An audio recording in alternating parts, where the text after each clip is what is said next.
हिमाचल सरकार में मैं बिठा रहा था बंदे आयुष एवं युवा खेल एवं बुद्धिमंत्री श्री राजेंद्र कुमार जी,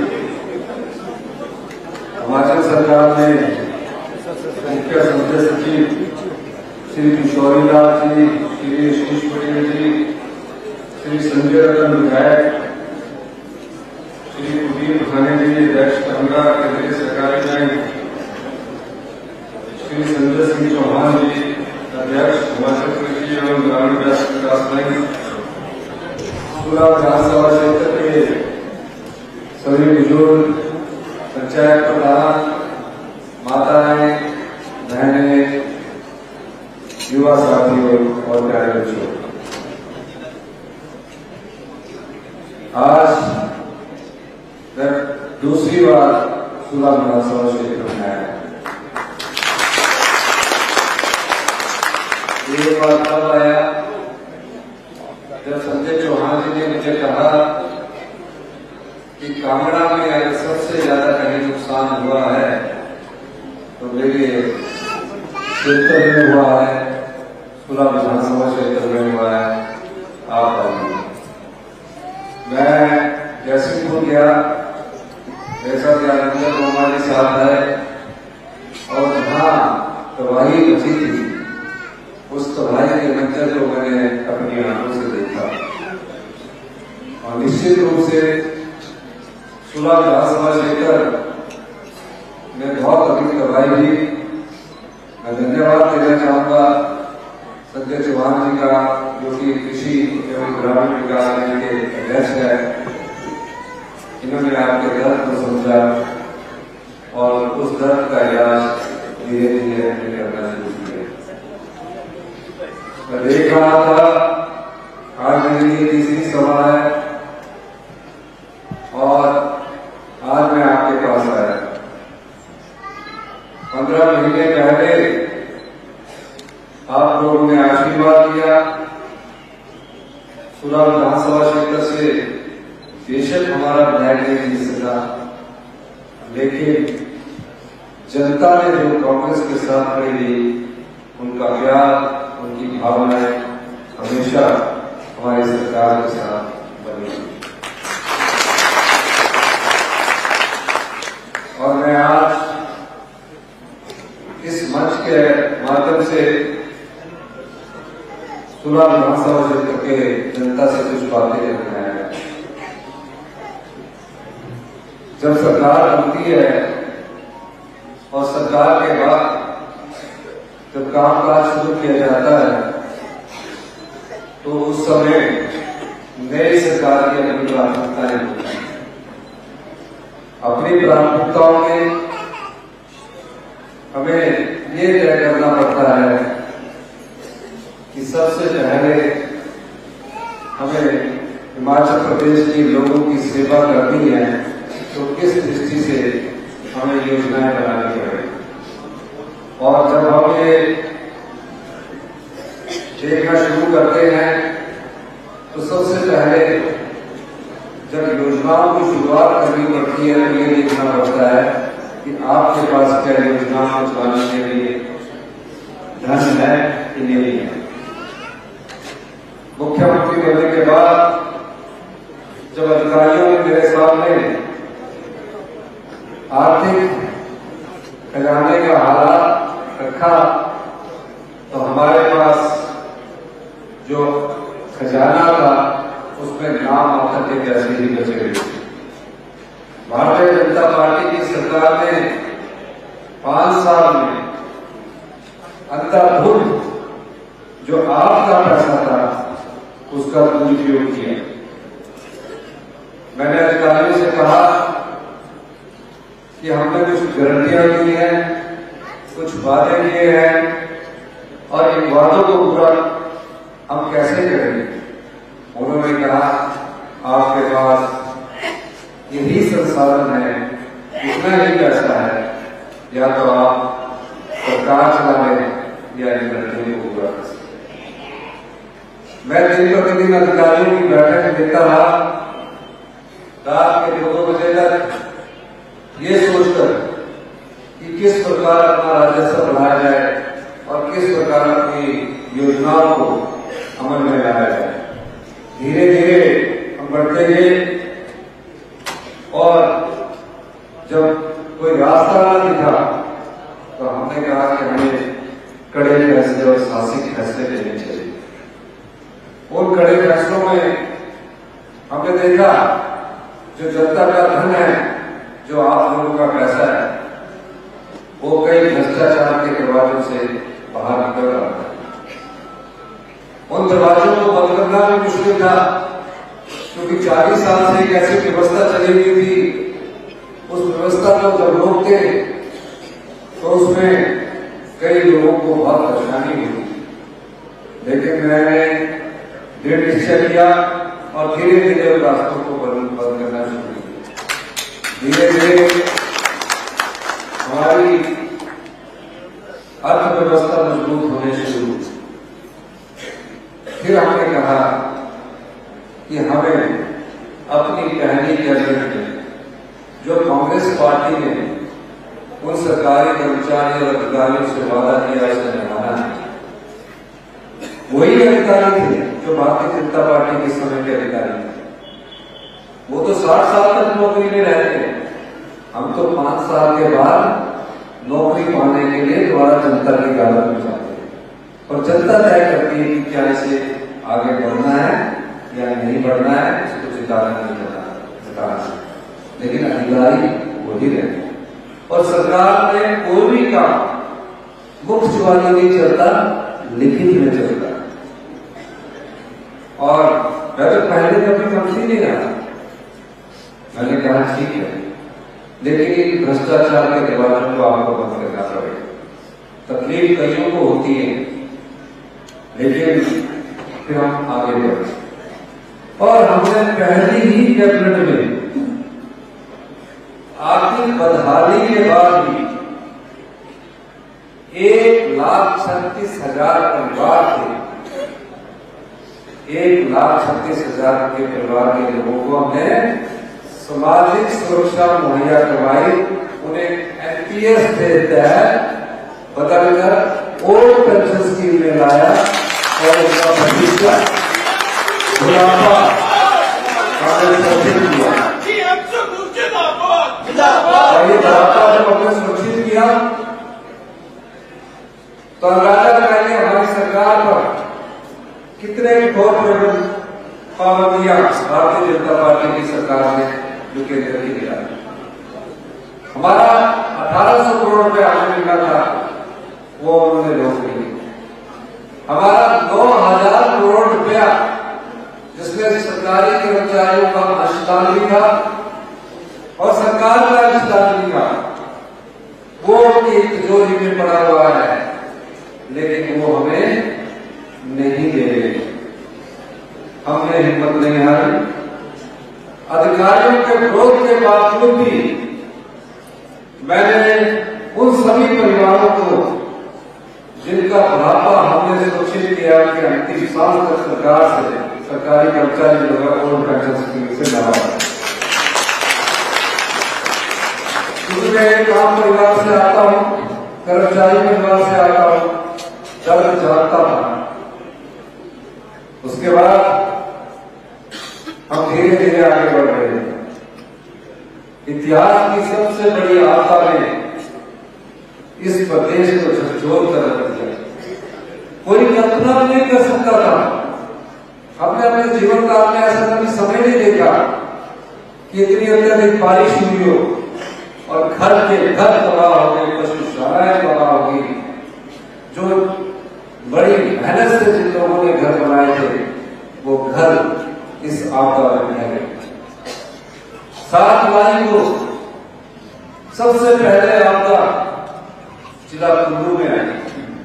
प्रदेश के मुख्यमंत्री बनने के बाद मेरा दायित्व बनता था कि मैं जिला कुल्लू के लोगों के साथ खड़ा हूं। पूरे प्रदेश में अत्यधिक बारिश हो रही थी।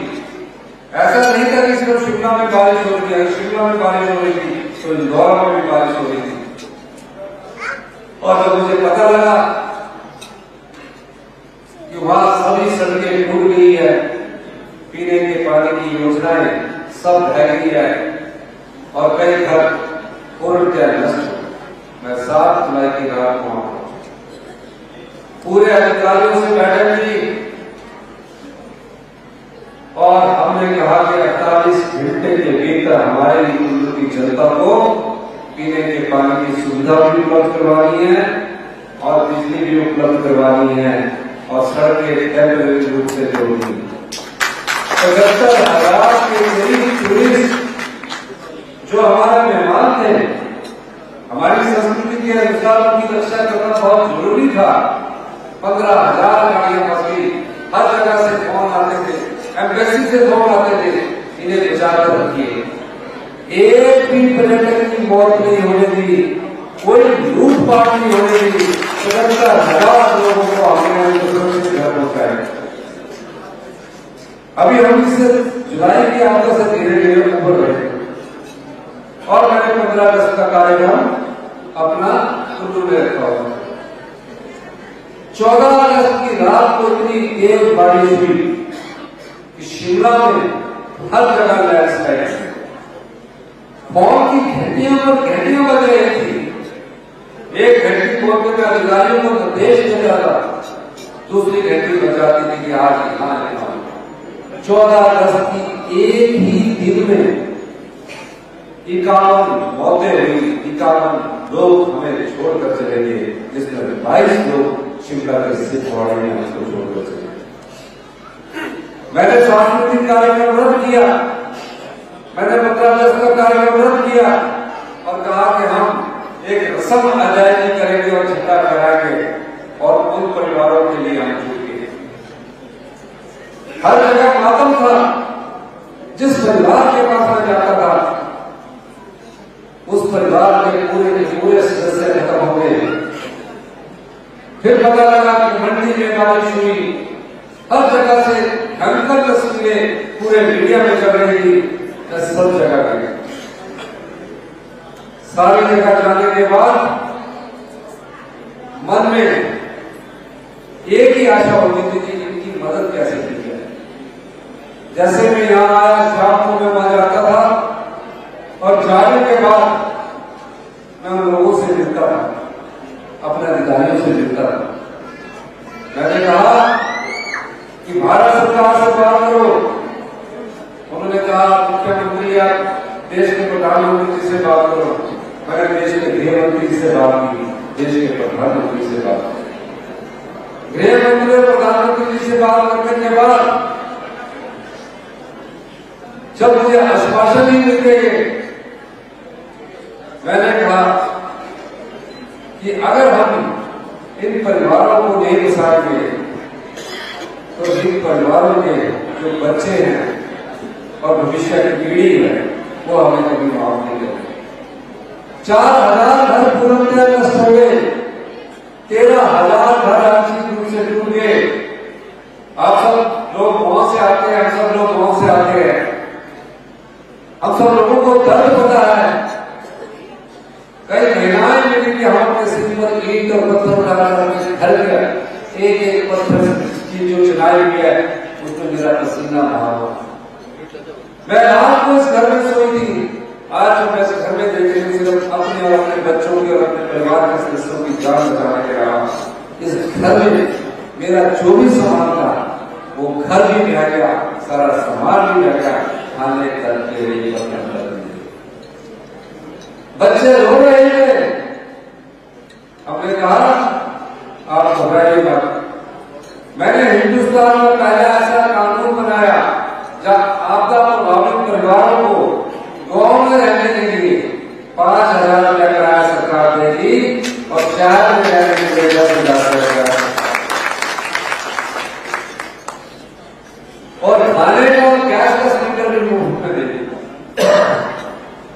पर ये क्या पर्याप्त था? नहीं, ये पर्याप्त नहीं। फिर मेरी अधिकारियों से बात हुई, मैंने भी 16,000 परिवारों की मदद करनी है, कैसे मदद की जाएगी? उन्होंने कहा कि 16,000 परिवारों को जिनके घर पूर्णतः 4,000 घर नष्ट हो गए हैं उनको भारत सरकार की और राज्य की सरकार के नियम के अनुसार ही सिर्फ 1.5 लाख रुपया मिलता है। मैंने कहा कि 1.5 लाख रुपये में मकान नहीं बनाया जा सकता, इसको बढ़ा दिया जाए। तो कभी अधिकारी कहे कि 3 लाख कर देते हैं, कभी अधिकारी कहे 2 लाख कर देते हैं। मैंने अंदाजा लगाया, क्योंकि हम जब अपना घर बनाते हैं तो कितना खर्चा होता है, लेकिन इतना पैसा तो सरकार की तरफ से मिले ताकि उसकी आत्मसंतुष्टि मिले। वो मुझे कानून पढ़ाने नहीं पड़े, वो मुझे नियम दिखाने नहीं पड़े।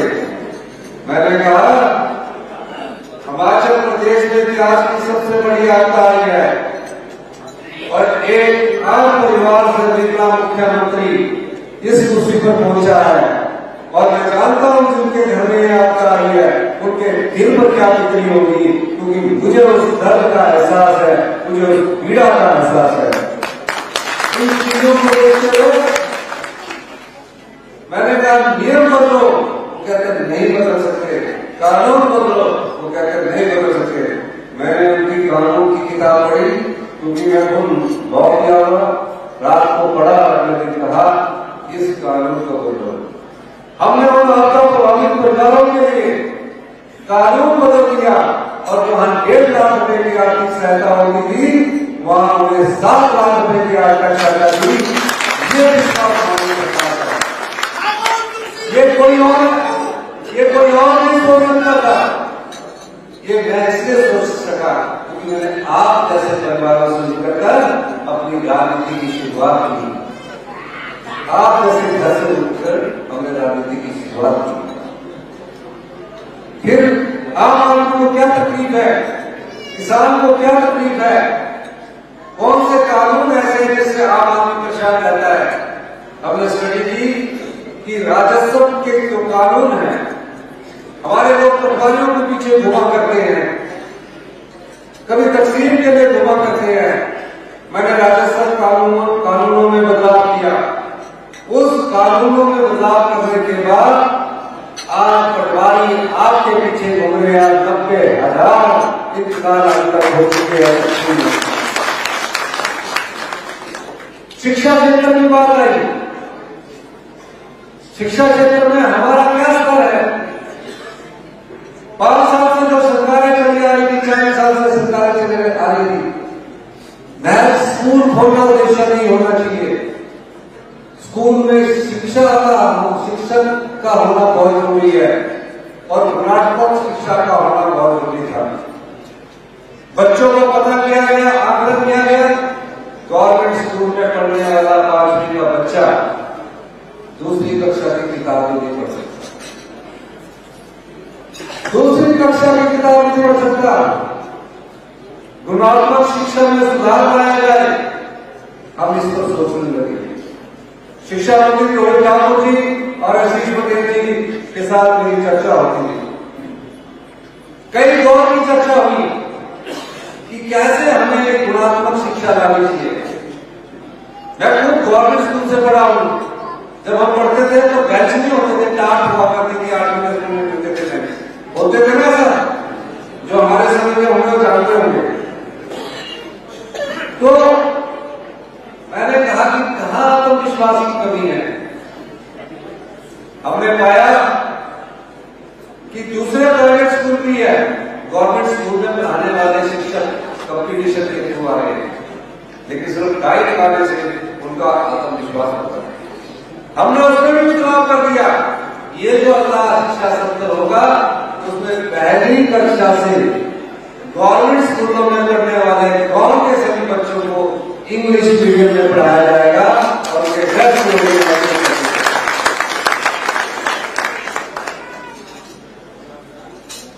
कभी आपने सोचा है कि ये योजनाएं कैसे हमारे ध्यान में आती है? इन अनुभवों को हमने महसूस किया है। आम परिवार से उठकर, किसान परिवार से उठकर जब हम राजनीतिक जीवन में थे तो ये चीजें मैं समझता था, देखता था और उसके बाद आज आपकी मदद करने के लिए इस कुर्सी पर बैठा हूं। हमारा दूसरा बजट पेश हुआ,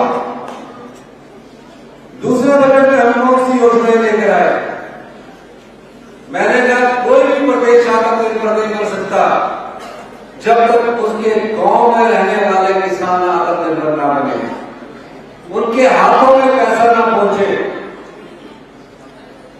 अगर हमें हिमाचल को 2027 तक आत्मनिर्भर बनाना है तो हमें ग्रामीण अर्थव्यवस्था को मजबूत करना है। इस दिशा से मैंने काम करना शुरू किया। अभी दूसरा बजट पेश कर रहा हूं और बजट की लिखा जा रहा था, हमने कहा गांव में जो किसान है उसके पास अगर गाय है या भैंस है, वो अगर दूध पैदा करता है तो उसे दूध का सही मूल्य मिलेगा। मैंने मिल्क फेडरेशन से पूछा, कहते हैं जी हम तो 32 रुपए का किलो दूध पीते हैं और उसमें भी फैट देते हैं, कितने फैट होंगे? मैंने दूध का मूल्य 2 रुपए बढ़ा करता था, मैंने ऐतिहासिक 13 रुपए की बिक्री गाय के दूध से 45 रुपए किलो के हिसाब से हिमाचल प्रदेश सरकार गाय का दूध देगी। 45 रुपए से ऊपर वो पशुपालक बाजार में दे सकता है। उसी तरह 32 रुपए ही किलो भैंस का दूध पीता जाता था, मैंने उसमें 23 रुपए की वृद्धि करके 55 रुपया उसका मिनिमम स्पोर्ट प्राइस किया कि 55 रुपए से ऊपर जो पशुपालक है वो बाजार में बेचेगा तो सरकार उसे। अब जिसमें गाय रखी होती है या भैंस रखी होती है, गोबर भी होगा। मैंने कहा यूरिया युक्त खेती को बंद करने के लिए गोबर आधारित खेती जो भी किसान करेगा वो उससे हम 40 रुपए किलो खरीदेंगे और मक्की 30 रुपए किलो खरीदेंगे। ये बजट बात ताकि आपके हाथ में पैसा पहुंचे। अभी ये धरातल को दबाएंगे, आप महसूस करेंगे। उसके अलावा हमारे यहाँ कई महिलाएं पुरुष मनरेगा के तहत काम करते हैं। मनरेगा में दिहाड़ी सिर्फ 240 रुपए मिलती है और जब 240 रुपए दिहाड़ी मिलती है, मैंने कहा असेसमेंट करके 200 रुपए बढ़ जाती है, तो गरीब के हाथ में पैसा कैसे आएगा? मैंने 60 रुपए की ऐतिहासिक वृद्धि की और 1 अप्रैल 2024 से आपको इसी बजट में हमने कहा कि बुजुर्ग जो 70 साल से ऊपर की उम्र पार कर चुके हैं उनको किसी पर निर्भर न रहना पड़े, उनके लिए हमारी सरकार 70 साल से ऊपर के सभी बुजुर्गों को फ्री मेडिकल फैसिलिटीज देने जा रही है, जो 8 देंगे।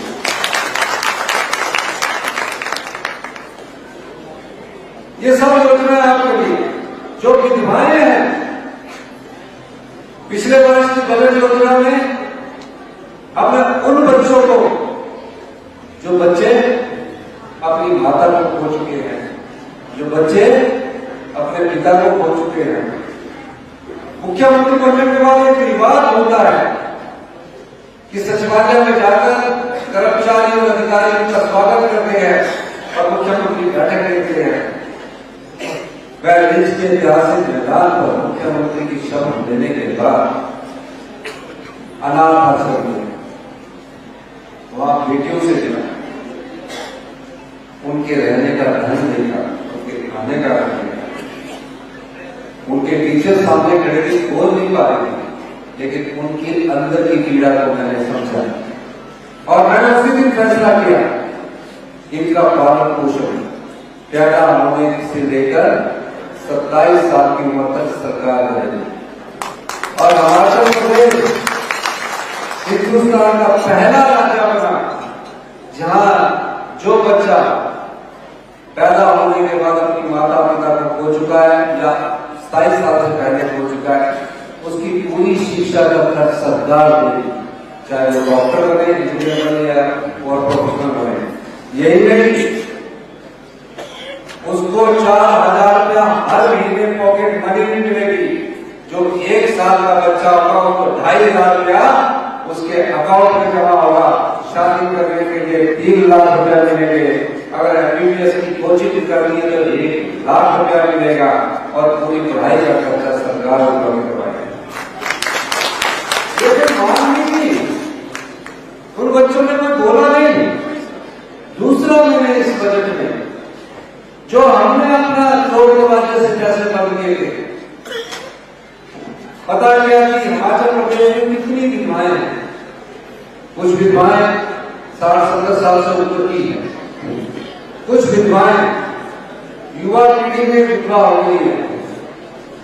हमने फैसला किया कि इस बजट में 1,15,000 विधवा बच्चों के, जो विधवा माताओं के या बहनों के बच्चे हैं, उनकी सारी पढ़ाई का खर्चा, पहली कक्षा से लेकर PhD तक का खर्चा, डॉक्टर तक का खर्चा, इंजीनियर तक का खर्चा, नर्सिंग तक का भी खर्चा हिमाचल प्रदेश सरकार अपने संसाधनों में बंद कराएगी।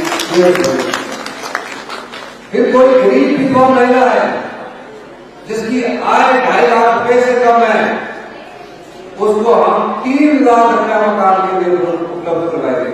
ये सब योजनाएं आपके दूसरे बजट और इस बजट की प्रक्रिया से हम आगे बढ़ रहे हैं। बजट पास होना 27 तारीख को कुछ कांग्रेस पार्टी के विधायकों ने अपनी पार्टी से गिरफ्तारी कर, जब वो अपने विधानसभा क्षेत्र से चुनकर आए तो कांग्रेस के हाथ का निशान से यही था, कांग्रेस की विचारधारा, हाथ के निशान को लेकर तो वो जनता के पास गए और जब पार्टी से चुनकर विधायक बन गए तो वो भारतीय जनता पार्टी को अपना वोट दिए। पार्टी को उन्होंने धोखा दिया।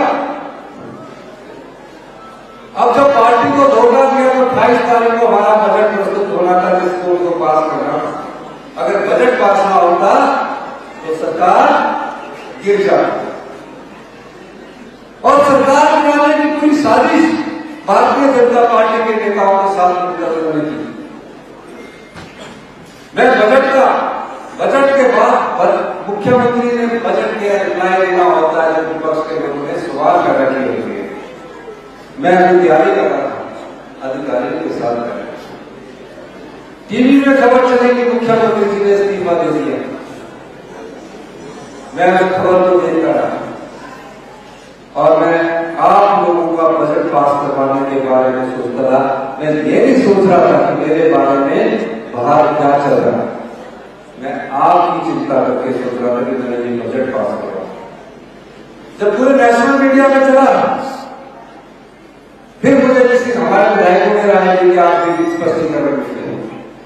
मैं वहां आया और मैंने कहा, मैंने कोई इस्तीफा नहीं दिया, मैं योद्धा हूं, अंत तक इस लड़ाई में लड़ूंगा और संघर्ष की लड़ाई में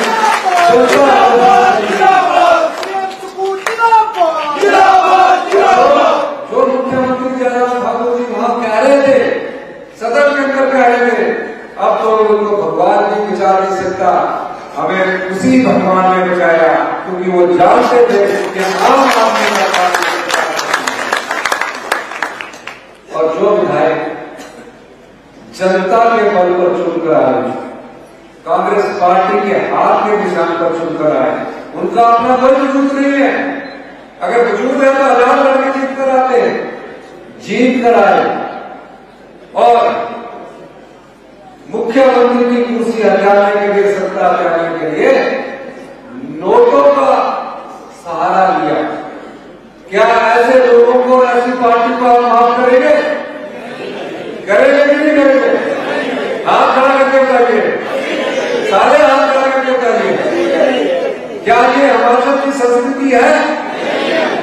हिमाचल देवभूमि है और इस देवभूमि में जो हमारी संस्कृति का अपहरण पैसे के दम पर करेगा, हिमाचल की जनता उसका कभी साथ नहीं देगी। और जो भी लोकतंत्र की हत्या करने की कोशिश पैसे के दम पर करता है, जो भी तानाशाह हथकंडे करते आ रहा हथियाकर सत्ता की कुर्सी को पकड़ना चाहता है, लोग कभी उसे माफ नहीं करते। हम तो संघर्ष की राजनीति से निकले हैं। संघर्ष हमारे जीवन में छात्र जीवन से चला है। कभी सत्ता की भूख हमें नहीं लगी, लेकिन जिस कुर्सी पर आज आपका आदमी बैठा है वो एक आप परिवार से लेकर कर बैठा है, आपके भावनाओं ऐसे भ्रष्टाचारी जो सत्ता हरियाणा के लिए पैसों का इस्तेमाल करते हैं, क्या आप समझ सकते हैं ये भारतीय जनता पार्टी के लोग आपकी समस्याओं का निदान करेंगे? कभी नहीं करेंगे। और जो लोग इनके साथ मिलकर मुख्यमंत्री की कुर्सी को हथियाना चाहते हैं, वो सिर्फ अपना मकसद होगा, आप ही से पैसा लूटेंगे और उसी पैसे के द्वारा सत्ता की कुर्सी को हथियाना चाहेंगे। इसलिए आप लोगों को सजग रहना है और इस संस्कृति को जो पहली बार हिमाचल प्रदेश में भारतीय जनता पार्टी के नेताओं द्वारा की गई है, जब जनता के बल पर सत्ता हासिल नहीं करते, तब नोट के दम पर सत्ता हासिल करने की जो कोशिश भारतीय जनता पार्टी और विधायकों ने की है, क्या आप उसे माफ करेंगे? जोर से बोलिएगा, करेंगे कि नहीं करेंगे? दोनों हाथ खड़ा करके बोलिए। ऐसे लोग आपसे पैसा निकालकर आप पर इस्तेमाल करते हैं। हमने 15 महीने चार सरकार ने 500 करोड़ रुपए आपके लिए भेजाए। मुझे अधिकारी बोलते थे कि हर महीने हर साल आप बजट में सभी के बढ़ा देते हो, चाहे आशा वर्कर है, चाहे एसएमसी वाले हैं, कंप्यूटर टीचर वाले हैं, प्रधान है। मैंने कहा जो हम चोर दरवाजे से जो पैसा बाहर जाता था, उसको जब हम रोकते हैं तो मुझे अपनी जनता को मानना पड़ेगा। ये देखिए, हमने सभी प्रकार के समाज के लोगों का ख्याल रखा। जो कई लोगों ने बोला कि तो चुनाव का बजट है, मैंने कहा चुनाव तो 2027 में आएंगे, हमारे लोगों की और आर्थिक समृद्धि होगी और हमने अपनी बहनों के लिए जो पैसा हमारा बचा था, हमने कहा हमारी बेटी जो 18 साल से अधिक की उम्र पार कर चुकी है, उसके जीवन में जब तक अंतिम सांस रहेगी, वो जब तक जीवित रहेगी, 80 साल की उम्र हो, 100 साल की उम्र हो, हिमाचल प्रदेश सरकार हर महीने से 1500 रुपया देगी किसान का। कौन ऐसे कहता है? हमने कहा था, हमने पैसा बचाया। ये पैसा आपका है, ये आपका पैसा है जो भ्रष्टाचार के चोर दरवाजे से बाहर जा रहा था, जिस पर हमने प्रतिबंध लगाया। और मैं आज दावे के साथ कह सकता हूं, भगवान के आशीर्वाद से, देवी देवताओं के आशीर्वाद से और हिमाचल प्रदेश की जनता के आशीर्वाद से हमारी सरकार पूरे 5 साल पूरा करेगी। और जब 5 साल पूरा करेगी, हिमाचल प्रदेश आत्मनिर्भर हिमाचल प्रदेश होगा और 2035 तक हिमाचल प्रदेश हिंदुस्तान का सबसे समृद्धशाली और अमीर राज्य है। हम लोग राजनीति में सेवा करने के लिए आए, हम राजनीति में पैसा कमाने के लिए नहीं आए। मुझे पता है, मैंने अपने जीवन की पूंजी जब आपदा आई, मैंने कभी सोचा भी नहीं था कि जब छोटे छोटे बच्चे गुल्लक ला के अपने पैसे मुझे दान करेंगे। मेरा मन को देखकर भावहीन हुआ और मैंने अपनी जो पूंजी दी 1 लाख रुपया आपदा प्रभावित परिवार को कहने नहीं चाहता था, लेकिन जो लोग बिकाऊ होते हैं, जो लोग पैसे के दम पर राजनीति करना चाहते हैं, जो लोग चुनावों से पहले आके पैसा खर्च करते हैं, उनकी नीयत साफ नहीं होती, वो सिर्फ कुर्सी प्राप्त करते हैं और इस तरह बिक जाते हैं।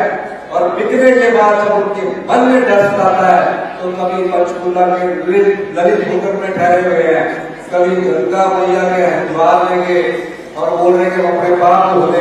गंगा मैया बोलती है कितने पाप आपने कर दिए, तुम्हारे पाप तो धुल ही नहीं सकते।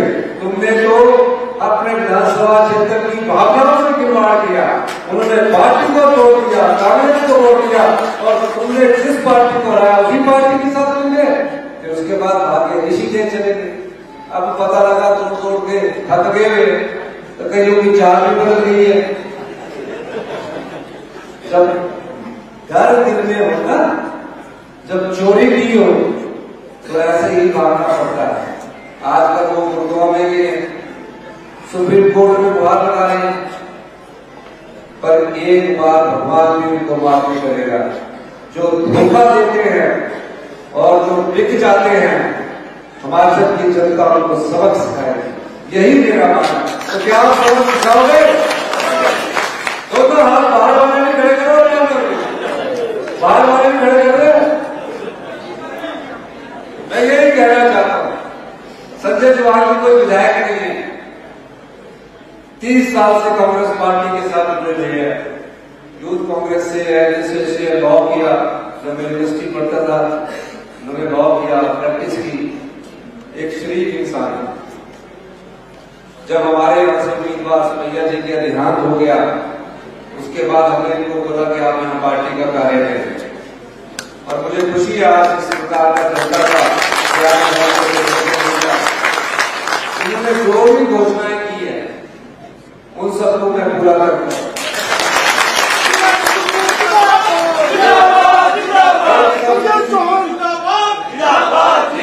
एक सब तहसील की घोषणा मैंने की है, उसको तहसील बनाने की मैं घोषणा करता हूँ। इसके अलावा आने वाले समय में और आगे संजय चौहान जो भी काम मुझे दिखाएंगे, इनके दिलों पर सारे काम होंगे, ये मैं आपको बता।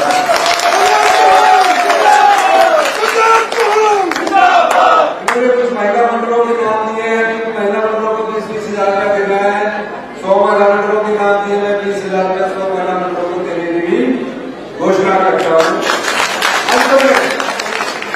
अंत में अभी आपको जो पैसे के दम पर सत्ता हटाना चाहते हैं, लोकतंत्र की हत्या करना चाहते हैं, उनको सबक आप लोग आने वाले लोकसभा में सिखाएंगे कि नहीं सिखाएंगे?